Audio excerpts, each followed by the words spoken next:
Good morning, children. This is the second chapter of your history book, Kings, Farmers, and the Towns. And in this chapter, we will discuss about the time period, the history of India after declination of the Harappan civilization. Harappan civilization के ख़त्म होने के बाद Indian history में क्या changes आए और क्या डेवलपमेंट्स हुए, इसके बारे में हम इस चैप्टर में डिस्कस करेंगे। जैसा कि आप सबको पता है कि हड़प्पन सिविलाइजेशन का खात्मा कैसे हुआ और उसका अंत कैसे हुआ, इसके बारे में किसी को कुछ भी पता नहीं है। लोग एज्यूम कर सकते हैं, लोग अंदाज़ा लगा सकते हैं, लेकिन ऐसा कॉन्क्रीट हमारे पास कोई भी आंसर नहीं है। तो many historians assume that may be Aryans, जैसे कि आर्यन सभ्यता शुरू होती है हड़प्पन के सिविलाइजेशन के खात्मे के बाद, तो may be Aryans came from the different lands, must be from Europe. They defeated Harappans, they fled them towards south and settled themselves in the north India. जैसा कि पहले भी आपने पढ़ा है कि हड़प्पन सिविलाइजेशन को आयरन टूल्स के बारे में या आयरन मेटल के बारे में उनको कोई जानकारी नहीं थी, लेकिन जब हड़प्पन सिविलाइजेशन का खात्मा हुआ तो यहाँ पे एक नया युग प्रारंभ होता है, शुरू होता है, और वहाँ पे आयरन टूल्स की बहुत ज़्यादा इम्पॉर्टेंस होती है, क्योंकि नॉर्थ इंडिया के जितने भी जंगल भरा हुआ जो पूरा एरिया था, क्षेत्र था, उसको लोहे की कुल्हाड़ी से या आयरन एक्स या आयरन टूल से उसको क्लीन किया गया। लोगों ने अपने आप को सेटल किया, यहाँ पे बहुत सारे न्यू डेवलपमेंट्स हुए। तो ये माना जाता है कि आर्यंस या जो भी बाहर से आने वाले जो विजेता थे, उन्होंने हड़प्पन पीपल जो उनके अवशेष रह गए थे उनको उन्होंने डिफीट किया, हराया, और जो थोड़े बहुत बचे हुए लोग थे वो साउथ इंडिया की तरफ मूव कर गए डर के मारे, और आर्यंस ने अपने आप को सेटल कर लिया यहाँ नॉर्थ इंडिया में। तो ये हिस्ट्री मानी जा सकती है।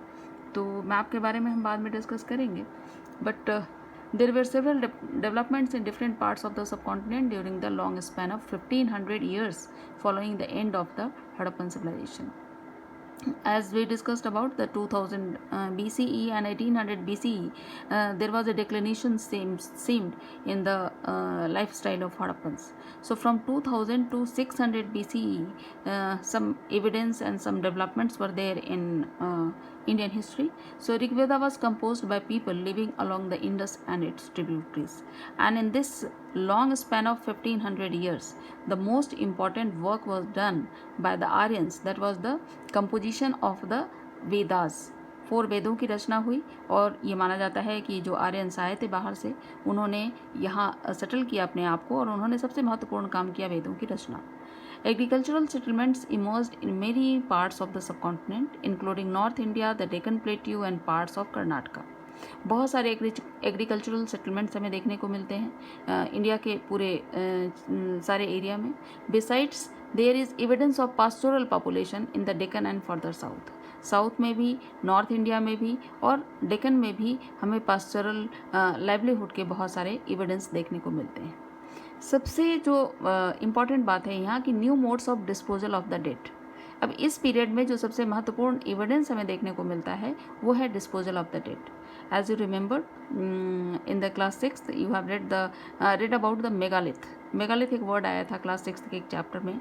जो megalith all over India, from Jammu to Deccan and from Gujarat and Punjab to Assam, हर जगह ऐसे मेगालिथ हमको मिले हैं। Megalith does it mean, megalith का मतलब होता है the bold structure of the rocks. जब लोगों की डेथ होती थी और जब उन्हें दफनाया जाता था तो उनके शव के ऊपर एक बड़ा सा स्ट्रक्चर बिल्ड कर दिया जाता था कि ताकि वो याद रख सकें कि ये हमारे पूर्वज, ये हमारे फोर फादर्स का बरेल है। और इस कारण से वो बहुत ही डेकोरेटिव स्टाइल में रॉक्स के छोटे छोटे बोल्डर्स के बहुत सुंदर decorative style of pattern and designs बना देते थे, जिससे कि उनको याद रहे। तो ये मेगालिथ के बहुत सारे एविडेंस हमें पूरे ऑल ओवर इंडिया में देखने को मिलते हैं, जो कि इसी लॉन्गेस्ट टाइम स्पैन में हुआ। So in many cases the dead was buried with a rich range of iron tools and weapons। और इससे भी कंफर्म हो जाता है कि इन बरियल्स में, इन मेगालिथ्स में बहुत सारे आयरन टूल्स एंड वेपन्स हमें मिले हैं। तो इसका मतलब कि ये हड़प्पन्स के नहीं थे, क्योंकि Harappans they didn't know about the iron, they used only the copper tools and copper metals. From c. 6th century BCE, there is evidence that There were other trends as well, perhaps the most visible was the emergence of the early state empires and kingdoms. सबसे पहले शुरुआत होती है, अब हम जो discuss करेंगे वो 600 BCE से लेकर के 6th सेंचुरी CE तक।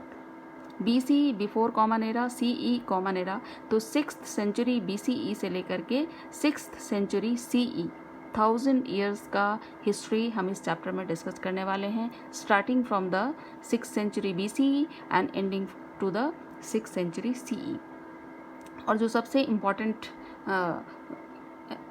मूवमेंट एंड एविडेंस देखने को मिलता है, the emergence of early states, empires and the kingdoms. So historians attempt to understand these developments by drawing on a range of sources, inscriptions, text, coins and visual material. कौन कौन सी चीज़ें यहाँ देखने को मिलती है हमें? इंस्क्रिप्शंस मिलते हैं, टेक्स्ट मिलते हैं, विजुअल मटेरियल्स मिलते हैं, टूल्स मिलते हैं। आप यहाँ पे मैप में आप देख पाएंगे कि ये 16 जो न्यू अर्ली स्टेट्स थे और 16 महाजनपद जिनके बारे में हम बात करेंगे अभी, उनको इस मैप में दिखाया गया है। यहाँ आप देखिए कंबोज, देन गंधार, तक्षशिला के बारे में आप बहुत अच्छे से जानते होंगे। Takshashila, this is the outer part of the India but not at that time, it was the part of India at that time. So Indus River and कुरु, जिस महाभारत में आपने आजकल महाभारत आ भी रहा है और आप देख रहे होंगे कुरु, कौरवों का राज्य कहाँ था। देन पांचाल, द्रौपदी कहाँ की रहने वाली थी, कुरुक्षेत्र जहाँ पे ये लड़ाई हुई थी। देन कोसल, मल, काशी, विदेह जिनको जहाँ की महारानी सीता थी और रामचंद्र जी से जिनकी शादी हुई थी, विदेह, ये वहाँ का जनकपुरी जो जगह है। देन वैशाली, जहाँ महात्मा बुद्ध आए थे और बहुत ही इम्पॉर्टेंट जगह था ये वैशाली।